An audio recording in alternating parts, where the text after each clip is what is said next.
한 여자가 중국 남자와 사랑에 빠졌다. 여자는 중국식의 화려한 결혼식을 치렀다. 그러나 이 행복은 오래 가지 못했다. 중국에 시집을 왔으면 중국 전통에 따라야 해. 너도 이제 중국인이 된 거야. 말도 안 되는 기괴한 요구들을 하기 시작했다. 이 여자의 운명은 어떻게 될까? 서울의 가을은 유난히 아름다웠다. 강남의 높은 빌딩 사이로 떨어지는 노란 은행잎들이 바람에 날려 춤을 추었고, 거리에는 계절의 변화를 즐기는 사람들의 발걸음이 분주했다. 30대 중반의 수지는 그날도 여느 때처럼 회사 건물 로비를 빠른 걸음으로 지나가고 있었다. 검은색 정장에 단정하게 묶은 머리, 그녀의 모습은 전형적인 서울의 커리어 우먼이었다. 국제무역회사에서 중견단부로 일하던 수지는 그날 중요한 중국 바이어와의 미팅을 앞두고 있었다.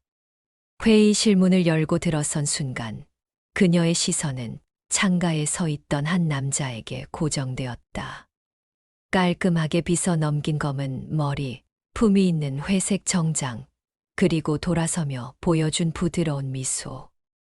리웨이라고 자신을 소개한 그 중국인 사업가는 수진이 상상했던 전형적인 중국 기업인의 모습과는 사뭇 달랐다.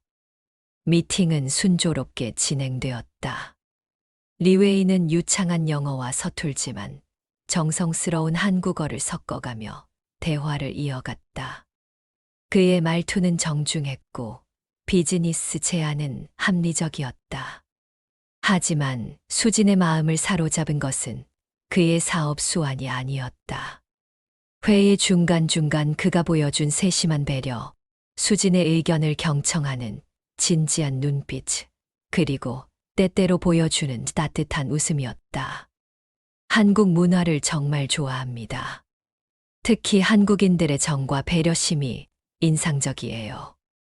회의가 끝나고 엘리베이터를 기다리며 리웨이가 말했다. 그의 눈은 진심으로 빛나고 있었다. 출장 기간 동안 두 사람은 업무 외적으로도 자주 만났다. 남산타워의 야경을 보며 커피를 마시고 인사동의 전통 찻집에서 대화를 나누고 한강공원을 함께 걸었다. 리웨이는 항상 먼저 문을 열어주었고 수진의 걸음에 맞춰 천천히 걸었으며 그녀의 이야기에 진지하게 귀 기울였다. 수진 씨, 당신과 함께 있으면 마음이 편안해져요. 마치 오래전부터 알고 지낸 사람 같아요. 한강 다리의 불빛이 물에 반짝이던 저녁, 리웨이가 조심스럽게 말했다. 수진의 마음도 이미 그에게 기울어져 있었다. 성실하고 다정한 그의 모습, 문화적 차이를 존중하려는 노력, 그리고 무엇보다 자신을 한 명의 독립적인 인격체로 대하는 태도가 좋았다. 하지만 국제연애, 그것도 중국인과의 연애라는 현실이 마음 한구석을 무겁게 했다. 부모님께 리웨이를 소개했을 때 예상대로 반응은 차가웠다. 어머니는 걱정스러운 눈빛으로 수진을 바라보았고 아버지는 대놓고 반대 의사를 표명했다. 중국이라니 수진아. 문화도 다르고 생활 방식도 다른데 어떻게 살려고 그러니? 어머니의 목소리에는 근심이 가득했다. 우리가 그렇게 키운 게 아니잖아. 한국에도 좋은 남자들이 많은데 왜 굳이? 아버지의 말은 단호했다. 친구들의 반응도 엇갈렸다. 어떤 이들은 로맨틱하다며 응원했지만 대부분은 우려를 표했다.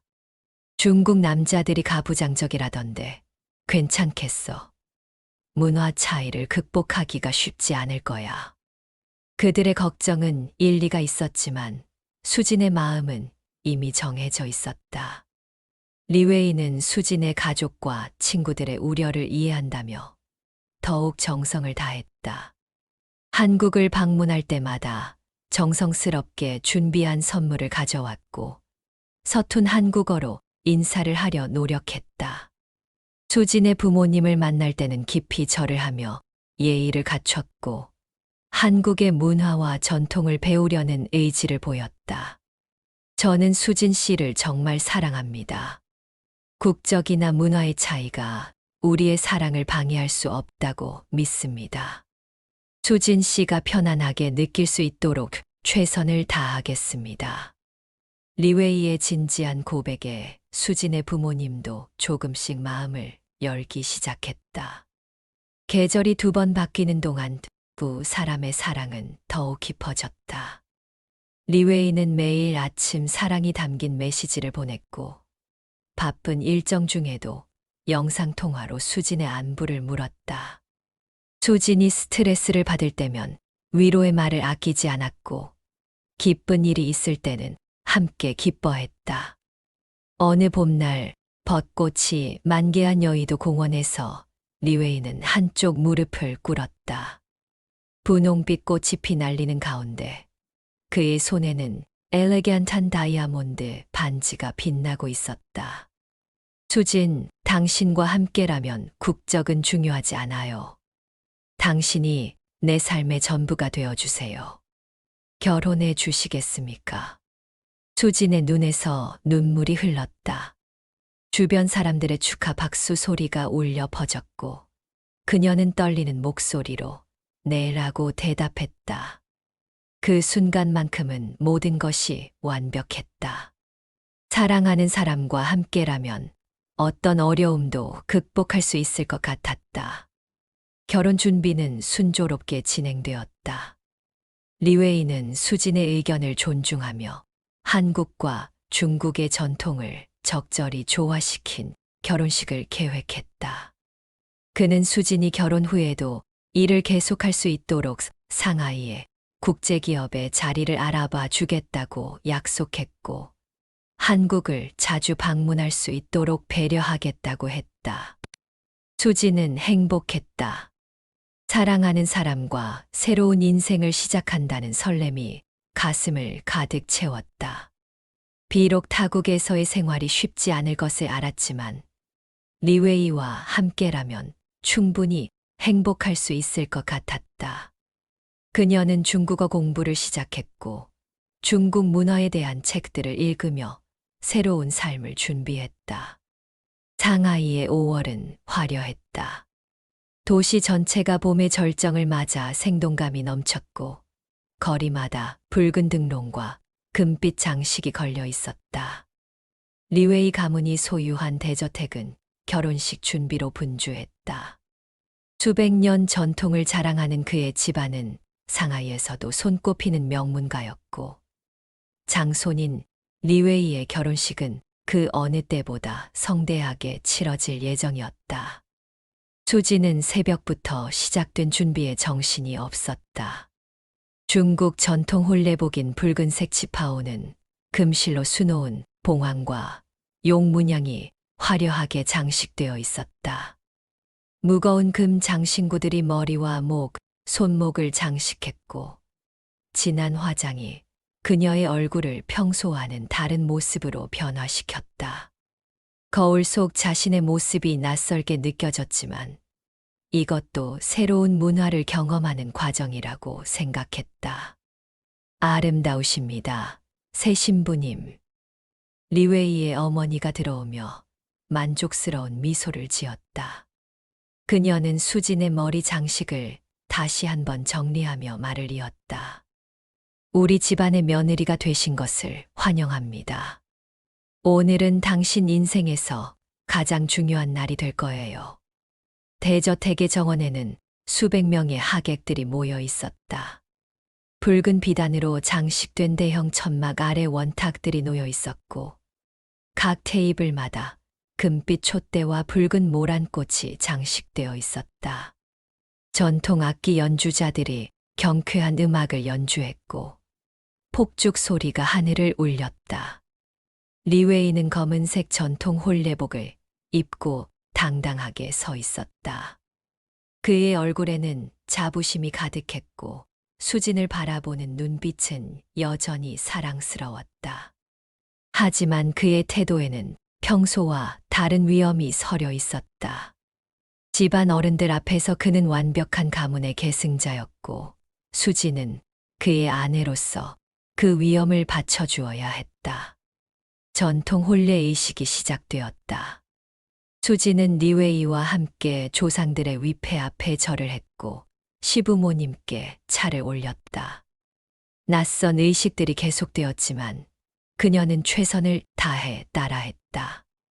가끔 실수를 하면 리웨이가 작은 목소리로 알려주었고 그의 배려에 안심했다.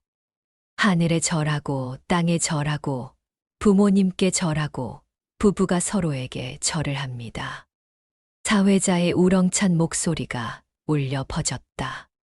수지는 무거운 머리 장식 때문에 절을 할 때마다 균형을 잡기 어려웠지만 리웨이가 살짝 부축해 주었다.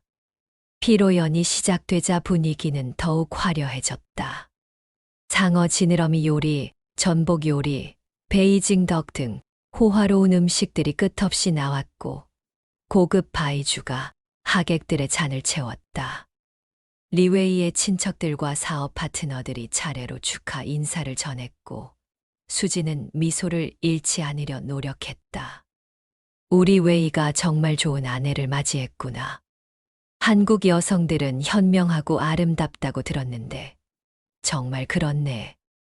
리웨이의 큰아버지가 호탕하게 웃으며 말했다.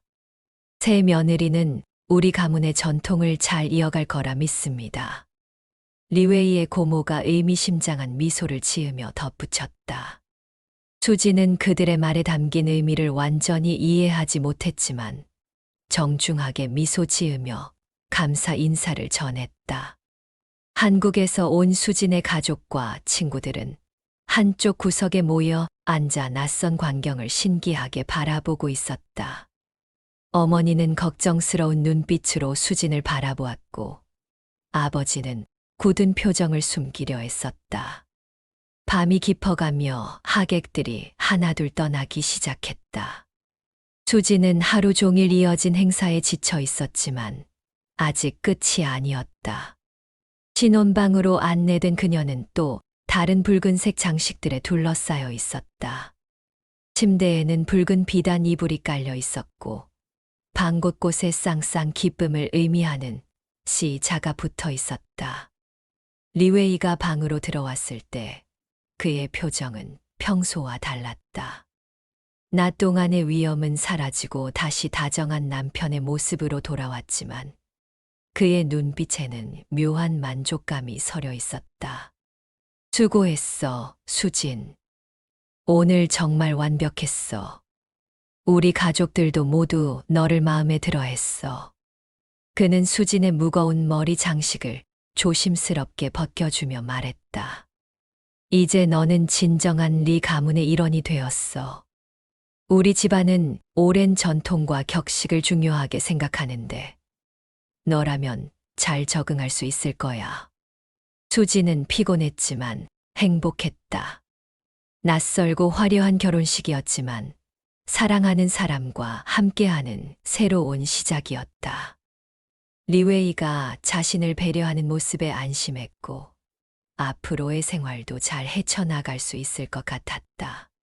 사랑해, 리웨이. 나도 최선을 다해 적응할게.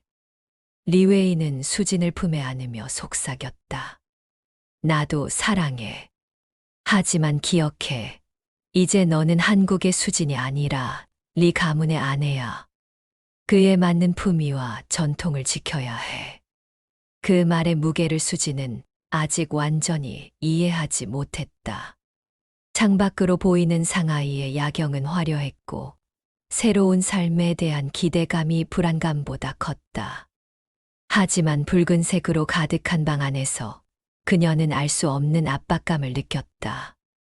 마치 붉은 비단에 둘러싸여 서서히 조여오는 것 같은 느낌이었다. 다음 날 아침 시부모님께 아침 인사를 드리러 갔을 때 리웨이의 어머니는 수진에게 두꺼운 책 한 권을 건넸다. 이것은 우리 가문의 가혼과 여인들이 지켜야 할 예법이 적힌 책이에요. 시간이 있을 때 읽어보세요.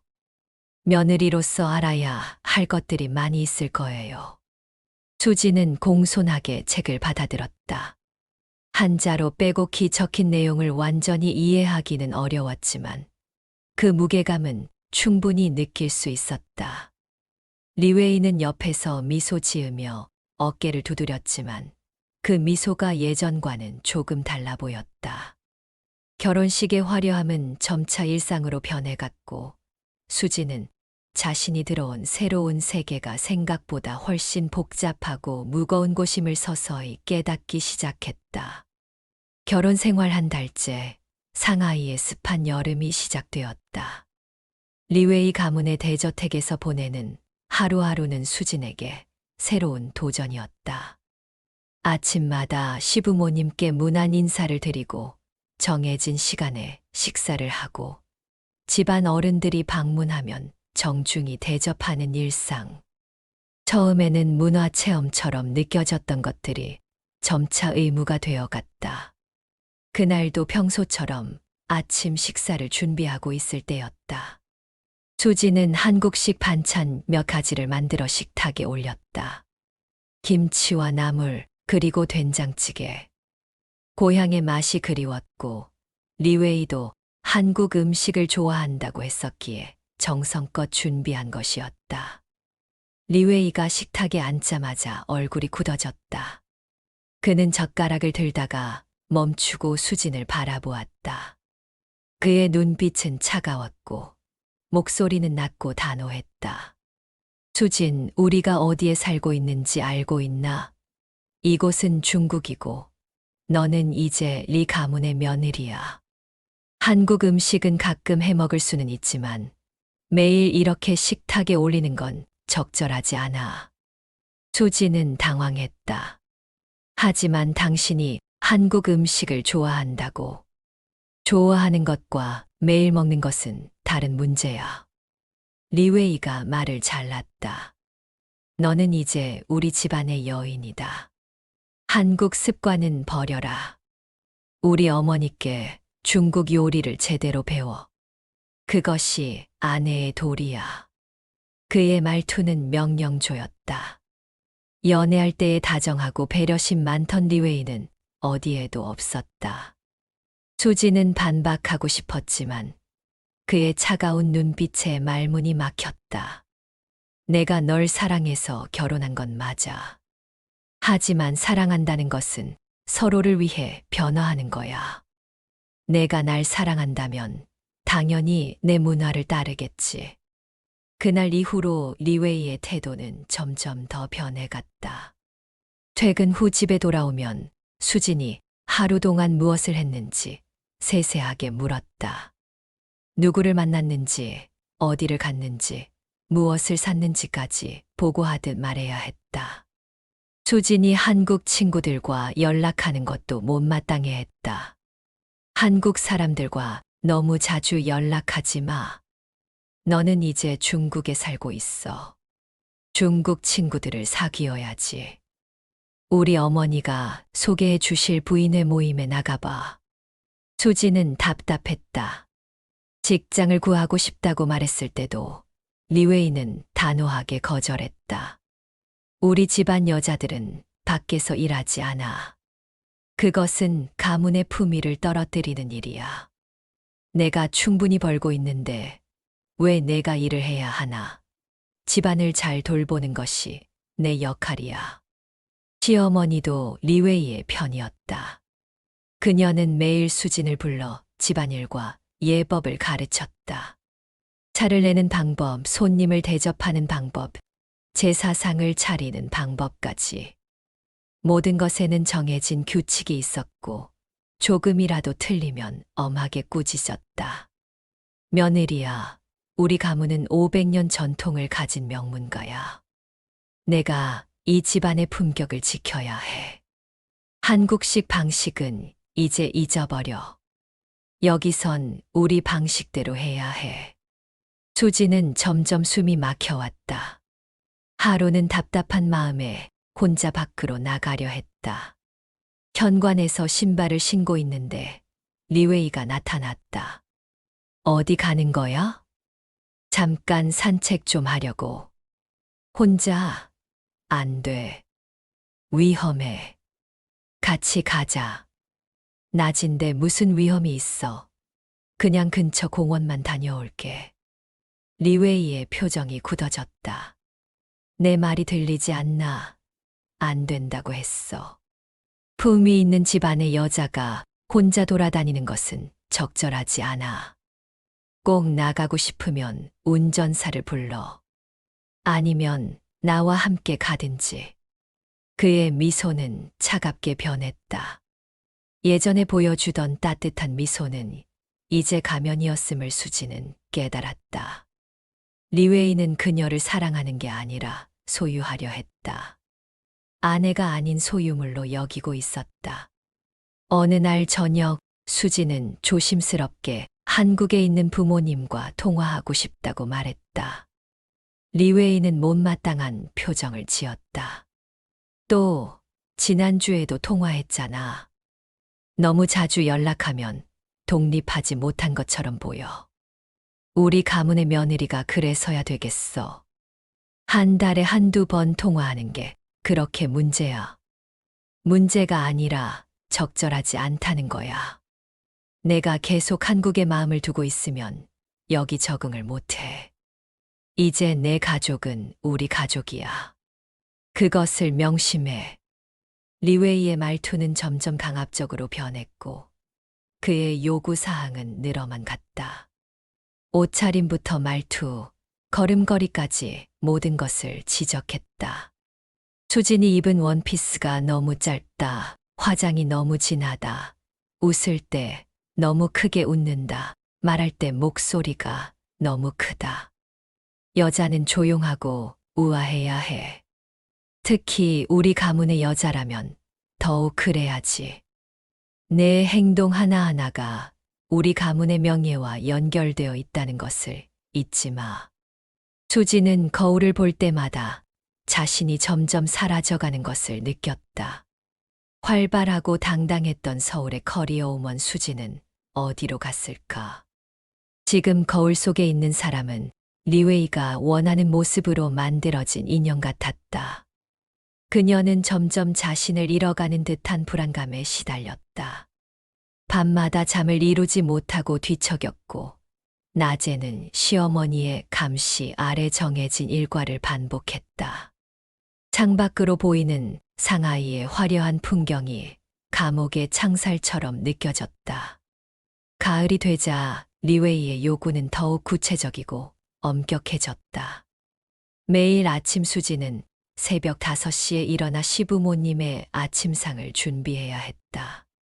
중국 전통 요리법대로 정확히 만들어야 했고, 차를 우리는 온도와 시간까지 엄격하게 지켜야 했다. 시어머니는 옆에서 매의 눈으로 지켜보며 끊임없이 지적했다. 차심을 너무 많이 넣었어. 이렇게 하면 쓴맛이 나. 다시 해. 밥상에 수저를 놓는 방향이 틀렸어. 우리 집안은 이런 것 하나하나에도 의미를 둔다고 했잖아. 수진의 하루는 끝없는 규칙과 전통의 연속이었다. 아침상을 차리고 청소를 하고 점심을 준비하고 시어머니가 가르치는 자수를 배우고 저녁상을 준비하고 그녀에게 자유시간이란 존재하지 않았다. 어느 날 오후 리웨이가 퇴근하고 돌아왔을 때 수지는 소파에 앉아 한국 드라마를 보고 있었다. 하루 종일 이어진 집안일에 지쳐 잠깐 쉬고 있던 참이었다. 리웨이의 표정이 순식간에 싸늘하게 변했다. 뭘 보고 있는 거야? 그냥 잠깐 한국 드라마를. 리웨이는 리모컨을 낚아채 TV를 꺼버렸다. 한국 드라마는 이제 그만 봐. 내가 계속 한국 것만 보고 듣고 있으니까 여기 적응을 못하는 거야. 중국 고전을 읽든지 중국 역사를 공부하든지 해. 그것이 진짜 교양이야. 하지만 하루 종일 일하고 잠깐 쉬는 건데 쉬는 것도 의미 있게 쉬어야지. 우리 집안 여자들은 시간을 허투루 쓰지 않아. 엄마를 봐. 항상 무언가를 배우고 자신을 개발하시잖아. 리웨이는 책장에서 두꺼운 책 몇 권을 꺼내 수진 앞에 놓았다. 여자의 도리, 전통 가정의 미덕, 현모양처의 지혜 같은 제목들이었다. 모두 중국 전통 사상에 기반한 여성의 역할과 의무에 관한 책들이었다. 이것들을 읽어. 특히 이 여훈이라는 책은 꼭 읽어야 해. 우리 집안 여자들이 대대로 읽어온 책이야. 여자가 지켜야 할 덕목이 자세히 나와 있어.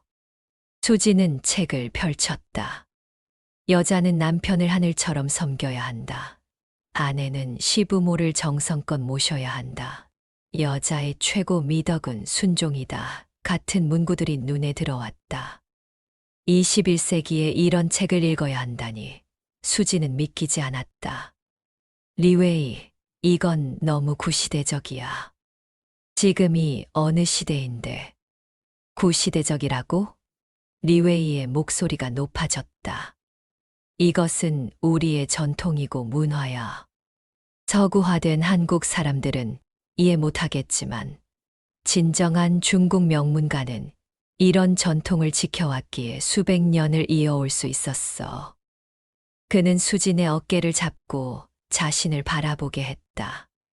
그의 눈빛은 차갑고 단호했다. 여자는 남편을 먼저 섬겨야 한다. 그것이 진짜 아내다. 내가 집에 들어오면 문 앞에서 맞이하고 외투를 받아주고 차를 내와야 해. 식사할 때는 내가 먼저 수저를 들 때까지 기다려야 하고 내가 먹는 것을 보면서 필요한 것을 챙겨야 해. 그건 하인이 하는 일이잖아. 하인이 아니라 아내의 도리야. 우리 어머니도 아버지께 그렇게 하셨고 할머니도 할아버지께 그렇게 하셨어. 그것이 우리 가문의 법도야. 수지는 억울했다. 연애할 때 보여준 리웨이의 모습은 다 거짓이었던 걸까? 그때는 문을 열어주고 의자를 빼주고 수진을 배려하던 사람이 지금은 완전히 다른 사람이 되어 있었다.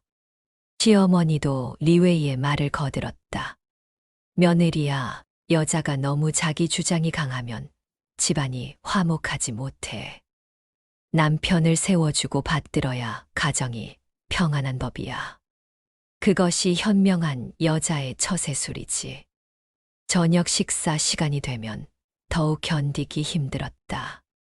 수지는 부엌에서 음식을 나르고 시중을 들어야 했지만 정작 식탁에 앉아 먹을 수는 없었다. 시아버지와 리웨이가 식사를 마친 후에야 시어머니와 함께 남은 음식으로 끼니를 때워야 했다. 이것도 전통인가요? 수진이 시어머니에게 물었다. 그럼. 남자들이 편안하게 식사하고 대화를 나눌 수 있도록 여자들이 시중을 드는 거야. 그들이 밖에서 열심히 일하고 오니 집에서는 편안해야지. 그것이 내조의 기본이야.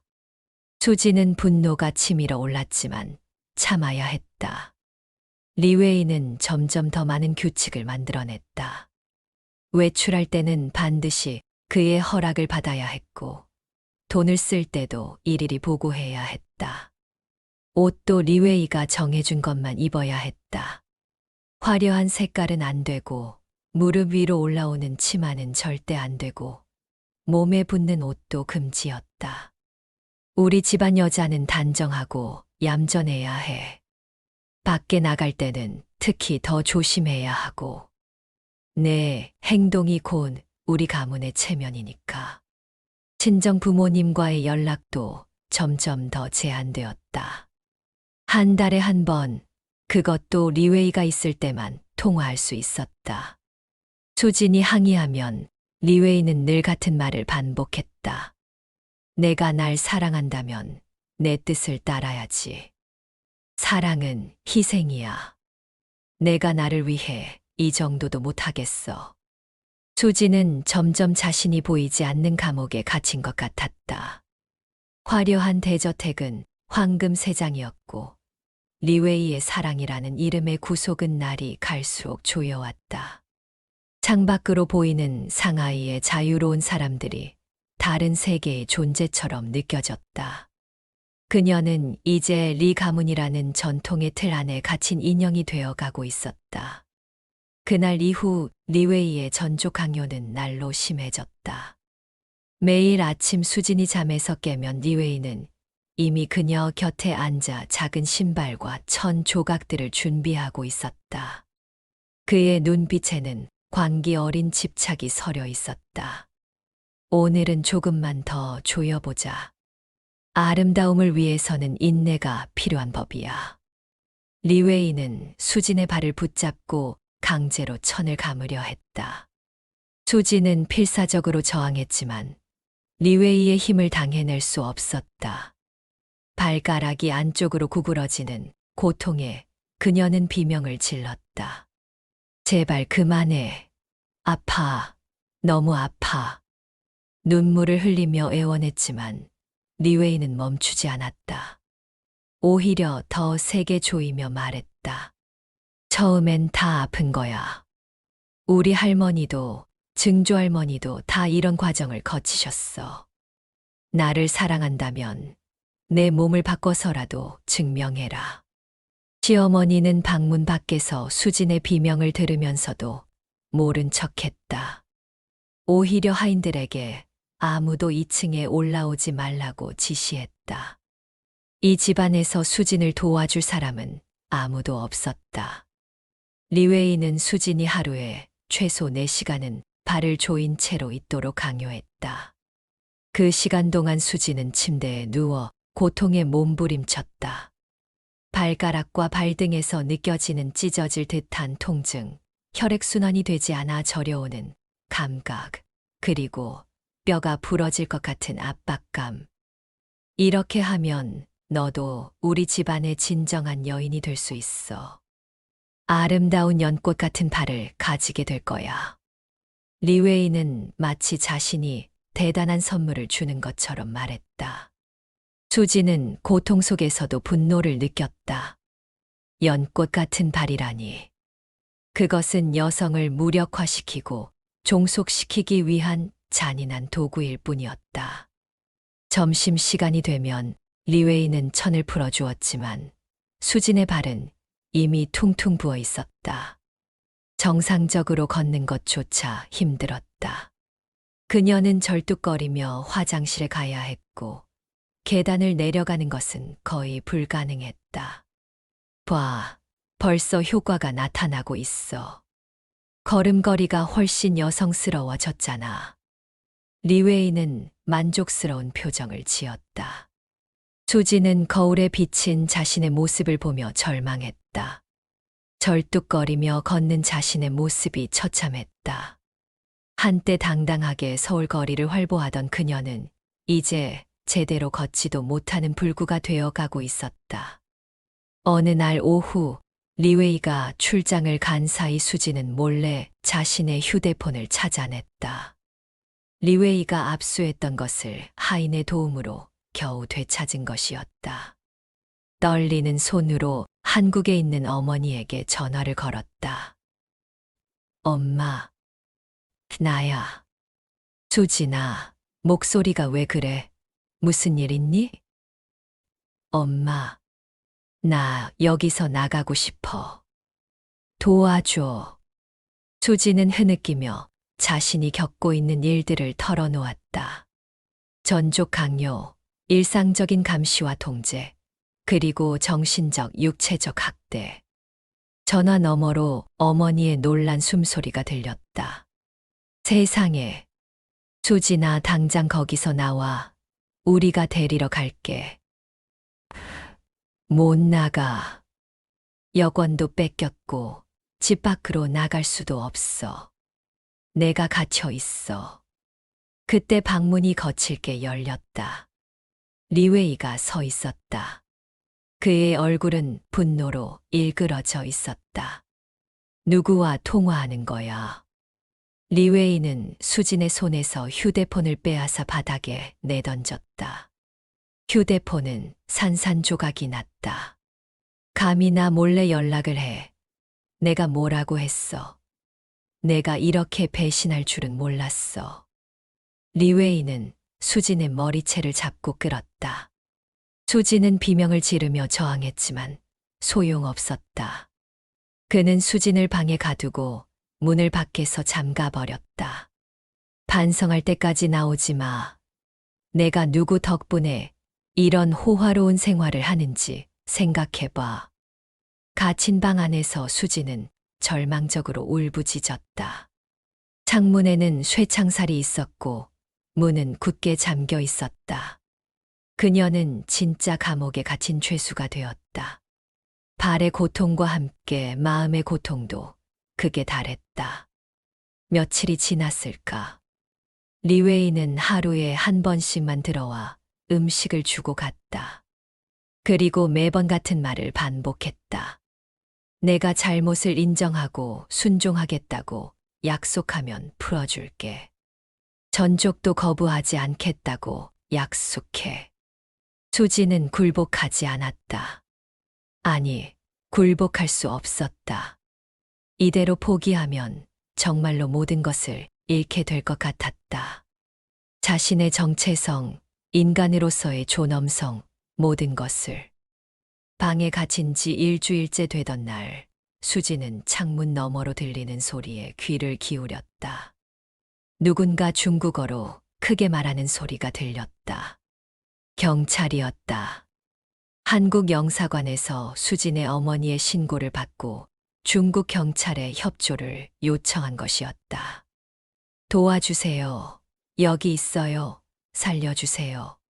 수지는 있는 힘을 다해 소리쳤다. 발이 아파 제대로 서 있을 수도 없었지만 필사적으로 창문을 두드리며 구조를 요청했다.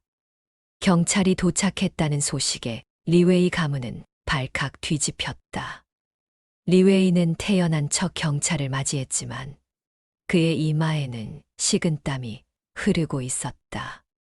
한국 영사관 직원도 함께 와 있었다. 리웨이 씨, 당신의 부인 김수진 씨를 만나야 합니다. 가족들로부터 실종 신고가 들어왔습니다. 실종이라니요. 아내는 집에 잘 있습니다. 그저 몸이 좀 편찮아서 쉬고 있을 뿐입니다. 경찰관이 단호하게 말했다. 직접 확인해야 합니다. 협조하지 않으면 강제 수사도 가능합니다. 리웨이는 어쩔 수 없이 경찰을 2층으로 안내했다. 수진이 갇혀 있던 방문을 열자 처참한 모습의 수진이 나타났다. 부어오른 발로 간신히 서 있던 그녀는 한국 영사관 직원을 보자 무너져 내렸다. 살려주세요. 제발. 저를 여기서 꺼내주세요. 수지는 울면서 자신이 겪은 모든 일을 털어놓았다. 전족 강요, 감금, 폭력, 그리고 일상적인 학대. 한국 영사관 직원이 통역하자 중국 경찰관들의 표정도 굳어졌다. 발을 보여주실 수 있습니까? 수진이 발을 내밀자 모두가 충격에 빠졌다. 퉁퉁 부은 발, 비정상적으로 구부러진 발가락, 그리고 천을 감았던 자국이 선명하게 남아 있었다. 한국 영사관 직원이 즉시 사진을 찍어 증거로 보관했다. 리웨이는 변명하기 시작했다. 이것은 오해입니다. 우리 집안의 전통을 체험해보고 싶다고 아내가 먼저. 거짓말, 수진이 소리쳤다. 매일 강제로 발을 묶었어요. 거부하면 방에 가두고 휴대폰도 빼앗고 여권도 뺏어갔어요. 경찰은 즉시 수진의 여권을 찾아내라고 지시했다.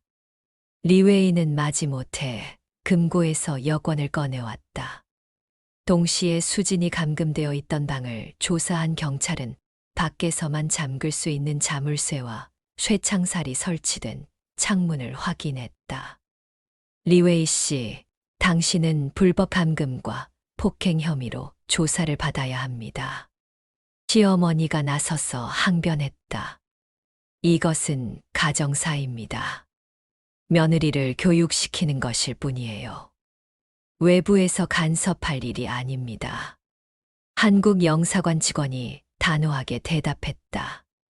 김수진 씨는 한국 국민입니다. 어떤 이유로도 불법 감금과 학대는 정당화될 수 없습니다. 지금 당장 김수진 씨를 데리고 나가겠습니다. 수진은 경찰과 영사관 직원의 도움을 받아 간신히 걸어 나왔다. 리웨이는 마지막까지 수진을 붙잡으려 했다. 수진, 이렇게 끝낼 거야? 우리의 사랑은 어떻게 되는 거야? 수진은 돌아보며 말했다. 이것은 사랑이 아니었어. 당신은 나를 사랑한 게 아니라 지배하려 했을 뿐이야. 영사관 직원과 함께 차에 오른 수진은 그제야 안도의 한숨을 내쉬었다. 하지만 발의 통증은 여전했고 마음의 상처는 더 깊었다. 차창 밖으로 멀어지는 리웨이 가문의 대저택을 보며 그녀는 조용히 눈물을 흘렸다. 병원으로 바로 이송된 수진은 정밀 검사를 받았다. 다행히 뼈에는 큰 이상이 없었지만 인대와 근육에 손상이 있어 치료가 필요했다. 의사는 조금만 더 늦었으면 영구적인 장애가 남을 수도 있었다고 말했다. 한국 영사관은 즉시 수진의 가족에게 연락했다. 다음 날 수진의 부모님이 급히 상하이로 날아왔다. 병실에서 딸을 만난 어머니는 수진을 끌어안고 한참을 울었다. 수진아, 미안해. 우리가 더 일찍 눈치챘어야 했는데. 내가 그런 고통을 겪고 있는 줄 몰랐어. 아버지는 분노를 억누르며 말했다. 그 놈을 절대 용서하지 않을 거다. 법적으로 할 수 있는 모든 조치를 취할 거야. 수진은 부모님의 품에서 그동안 참았던 모든 감정을 쏟아냈다. 두려움, 고통, 절망, 그리고 배신감. 사랑이라고 믿었던 것이 독이 되어 자신을 올감했던 시간들을 떠올리며 그녀는 한없이 울었다. 한국 영사관과 변호사의 도움으로 리웨이를 상대로 한 형사 고발이 진행되었다. 불법 감금, 폭행, 강요 등의 혐의였다. 중국 경찰도 수진의 상태를 보고 사건의 심각성을 인정했다. 리웨이는 결국 체포되었고 그의 가족들도 조사를 받게 되었다. 재판 과정에서 더 충격적인 사실들이 드러났다. 리웨이는 과거에도 비슷한 일로 문제를 일으킨 적이 있었다. 이전 약혼자도 그의 지나친 통제와 폭력적인 행동 때문에 파혼했다는 것이었다. 하지만 리 가문의 재력과 영향력으로 모든 것을 덮어버렸던 것이다. 수진의 사건은 중국과 한국 언론에도 보도되었다. 21세기 전족 강요 사건이라는 제목으로 대서특필되었고 많은 사람들이 분노했다. 여성 인권 단체들이 나서서 수진을 지지했고 리웨이 가문을 규탄했다. 리웨이의 어머니는 언론 인터뷰에서 여전히 자신들의 행동을 정당화하려 했다. 이것은 우리 가문의 전통입니다. 며느리가 그것을 이해하지 못한 것뿐입니다. 하지만 여론은 차가웠다. 전통이라는 이름으로 자행된 폭력과 학대는 어떤 이유로도 용납될 수 없다는 것이 대다수의 의견이었다. 재판은 3개월간 진행되었다. 수진은 법정에서 증언하며 자신이 겪은 모든 고통을 상세히 진술했다. 발을 강제로 묶었던 천 조각들, 부어오른 발사진, 감금되었던 방의 사진들이 증거로 제출되었다. 리웨이는 끝까지 자신의 행동이 사랑에서 비롯된 것이라고 주장했지만 재판부는 그의 변명을 받아들이지 않았다. 피고인 리웨이는 피해자 김수진에 대한 불법 감금, 폭행, 강요 등의 혐의가 모두 인정되어 징역 5년을 선고합니다. 판결이 내려지는 순간 수지는 깊은 안도의 한숨을 내쉬었다. 정의가 실현된 것이다. 리웨이는 법정에서 끌려나가면서도 수진을 향해 소리쳤다. 수진, 이것이 우리의 끝이 아니야. 나는 너를 정말 사랑했어. 수진은 돌아보지 않았다. 그의 말은 더 이상 그녀에게 아무런 의미가 없었다.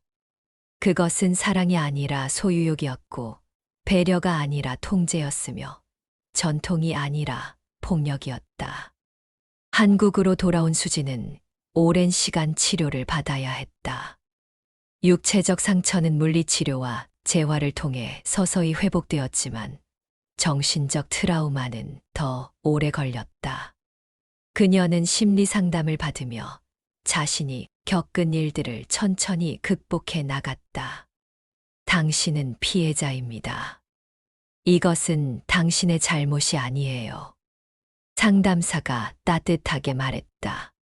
저도 알아요. 하지만 왜 진작 눈치채지 못했을까? 왜 더 일찍 도망치지 못했을까 하는 자책감이 들어요. 가정폭력과 학대의 피해자들은 대부분 그런 감정을 느낍니다. 하지만 기억하세요. 당신은 용감하게 맞서 싸웠고 결국 자유를 찾았습니다. 수지는 재활치료를 받으며 조금씩 정상적인 걸음걸이를 되찾았다. 처음에는 몇 걸음 걷는 것도 힘들었지만 꾸준한 노력으로 점차 나아졌다. 6개월이 지나자 거의 정상적으로 걸을 수 있게 되었다. 어느 날 수지는 한강 공원을 걷고 있었다. 바로 이곳에서 리웨이와 데이트를 했었다. 하지만 이제 그 기억은 아프지 않았다. 오히려 자유롭게 걸을 수 있다는 것이 얼마나 소중한지 깨닫게 해주는 장소가 되었다. 수지는 자신의 경험을 책으로 쓰기로 결심했다.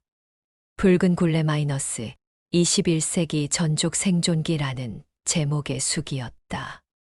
그녀는 자신과 같은 피해자들에게 용기를 주고 문화와 전통이라는 이름으로 자행되는 폭력에 경종을 울리고 싶었다. 사랑은 존중에서 시작됩니다. 상대방을 있는 그대로 인정하고 받아들이는 것이 진정한 사랑입니다. 누군가를 자신의 틀에 맞추려 하고 강제로 변화시키려 한다면 그것은 사랑이 아니라 폭력입니다. 수지는 책의 서문에 이렇게 썼다. 출간된 책은 큰 반향을 일으켰다. 많은 여성들이 수진에게 연락해 자신들도 비슷한 경험이 있다고 고백했다. 정도의 차이는 있었지만 문화적 차이를 빌미로 한 통제와 억압을 경험한 여성들이 많았던 것이다. 수지는 강연을 다니며 자신의 이야기를 들려주었다. 대학교, 여성단체, 인권기관 등에서 그녀의 이야기를 듣고 싶어 했다. 전통과 문화는 소중합니다. 하지만 그것이 누군가의 인권과 존엄성을 해치는 순간 더 이상 지켜야 할 가치가 아닙니다. 우리는 나쁜 전통은 버리고 좋은 전통만을 이어가야 합니다. 강연을 마칠 때마다 청중들은 뜨거운 박수를 보냈다. 수진의 용기와 메시지가 많은 사람들에게 감동을 주었다. 1년이 지난 어느 날 수진은 해변을 찾았다. 부산의 해운대 해변이었다. 맨발로 모래사장을 걸으며 그녀는 자유를 만끽했다. 발가락 사이로 스며드는 모래의 감촉, 시원한 바닷물이 발을 적시는 느낌. 이 모든 것이 너무나 소중했다. 석양이 바다를 붉게 물들이고 있었다. 하지만 이 붉은색은 더 이상 그녀를 가둔 굴레의 색이 아니었다. 희망의 색이었고 새로운 시작의 색이었다. 수지는 파도가 밀려왔다 물러가는 것을 바라보며 생각했다. 억압과 강요는 결코 전통이 될 수 없다. 진정한 전통은 사람을 사람답게 만드는 것이어야 한다. 서로를 존중하고 배려하는 것, 그것이야말로 지켜가야 할 진정한 가치다. 멀리서 갈매기 울음소리가 들렸다. 자유롭게 하늘을 나는 새들처럼 수진도 이제 자유로웠다. 발에 남은 작은 흉터는 여전히 아팠지만 그것은 그녀가 이겨낸 증거였고 더 강해진 증거였다. 사랑은 자유 안에서만 꽃필 수 있습니다. 수지는 바람에 머리칼을 날리며 중얼거렸다. 그리고 더 넓은 세상을 향해 힘차게 걸어갔다. 그녀의 발걸음은 이제 완전히 자유로웠다. 재판은 3개월간 진행되었다. 수지는 법정에서 증언하며 자신이 겪은 모든 고통을 상세히 진술했다. 발을 강제로 묶었던 천 조각들, 부어오른 발사진, 감금되었던 방의 사진들이 증거로 제출되었다. 리웨이는 끝까지 자신의 행동이 사랑에서 비롯된 것이라고 주장했지만 재판부는 그의 변명을 받아들이지 않았다. 피고인 리웨이는 피해자 김수진에 대한 불법 감금, 폭행, 강요 등의 혐의가 모두 인정되어 징역 5년을 선고합니다. 판결이 내려지는 순간 수지는 깊은 안도의 한숨을 내쉬었다. 정의가 실현된 것이다. 리웨이는 법정에서 끌려나가면서도 수진을 향해 소리쳤다. 수진, 이것이 우리의 끝이 아니야. 나는 너를 정말 사랑했어. 수지는 돌아보지 않았다. 그의 말은 더 이상 그녀에게 아무런 의미가 없었다. 그것은 사랑이 아니라 소유욕이었고 배려가 아니라 통제였으며 전통이 아니라 폭력이었다. 한국으로 돌아온 수지는 오랜 시간 치료를 받아야 했다. 육체적 상처는 물리치료와 재활을 통해 서서히 회복되었지만 정신적 트라우마는 더 오래 걸렸다. 그녀는 심리 상담을 받으며 자신이 겪은 일들을 천천히 극복해 나갔다. 당신은 피해자입니다. 이것은 당신의 잘못이 아니에요. 상담사가 따뜻하게 말했다. 저도 알아요. 하지만 왜 진작 눈치채지 못했을까? 왜 더 일찍 도망치지 못했을까 하는 자책감이 들어요. 가정폭력과 학대의 피해자들은 대부분 그런 감정을 느낍니다. 하지만 기억하세요. 당신은 용감하게 맞서 싸웠고 결국 자유를 찾았습니다. 수지는 재활치료를 받으며 조금씩 정상적인 걸음걸이를 되찾았다. 처음에는 몇 걸음 걷는 것도 힘들었지만 꾸준한 노력으로 점차 나아졌다. 6개월이 지나자 거의 정상적으로 걸을 수 있게 되었다. 어느 날 수지는 한강공원을 걷고 있었다. 바로 이곳에서 리웨이와 데이트를 했었다. 하지만 이제 그 기억은 아프지 않았다. 오히려 자유롭게 걸을 수 있다는 것이 얼마나 소중한지 깨닫게 해주는 장소가 되었다. 수지는 자신의 경험을 책으로 쓰기로 결심했다. 붉은 굴레 마이너스 21세기 전족 생존기라는 제목의 수기였다. 그녀는 자신과 같은 피해자들에게 용기를 주고 문화와 전통이라는 이름으로 자행되는 폭력에 경종을 울리고 싶었다. 사랑은 존중에서 시작됩니다. 상대방을 있는 그대로 인정하고 받아들이는 것이 진정한 사랑입니다. 누군가를 자신의 틀에 맞추려 하고 강제로 변화시키려 한다면 그것은 사랑이 아니라 폭력입니다. 수지는 책의 서문에 이렇게 썼다. 출간된 책은 큰 반향을 일으켰다. 많은 여성들이 수진에게 연락해 자신들도 비슷한 경험이 있다고 고백했다. 정도의 차이는 있었지만 문화적 차이를 빌미로 한 통제와 억압을 경험한 여성들이 많았던 것이다. 수지는 강연을 다니며 자신의 이야기를 들려주었다. 대학교, 여성단체, 인권기관 등에서 그녀의 이야기를 듣고 싶어 했다. 전통과 문화는 소중합니다. 하지만 그것이 누군가의 인권과 존엄성을 해치는 순간 더 이상 지켜야 할 가치가 아닙니다. 우리는 나쁜 전통은 버리고 좋은 전통만을 이어가야 합니다. 강연을 마칠 때마다 청중들은 뜨거운 박수를 보냈다. 수진의 용기와 메시지가 많은 사람들에게 감동을 주었다. 1년이 지난 어느 날 수진은 해변을 찾았다. 부산의 해운대 해변이었다. 맨발로 모래사장을 걸으며 그녀는 자유를 만끽했다. 발가락 사이로 스며드는 모래의 감촉, 시원한 바닷물이 발을 적시는 느낌. 이 모든 것이 너무나 소중했다. 석양이 바다를 붉게 물들이고 있었다. 하지만 이 붉은색은 더 이상 그녀를 가둔 굴레의 색이 아니었다. 희망의 색이었고 새로운 시작의 색이었다. 수지는 파도가 밀려왔다 물러가는 것을 바라보며 생각했다. 억압과 강요는 결코 전통이 될 수 없다. 진정한 전통은 사람을 사람답게 만드는 것이어야 한다. 서로를 존중하고 배려하는 것, 그것이야말로 지켜가야 할 진정한 가치다. 멀리서 갈매기 울음소리가 들렸다. 자유롭게 하늘을 나는 새들처럼 수진도 이제 자유로웠다. 발에 남은 작은 흉터는 여전히 아팠지만 그것은 그녀가 이겨낸 증거였고 더 강해진 증거였다. 사랑은 자유 안에서만 꽃필 수 있습니다. 수지는 바람에 머리칼을 날리며 중얼거렸다. 그리고 더 넓은 세상을 향해 힘차게 걸어갔다. 그녀의 발걸음은 이제 완전히 자유로웠다.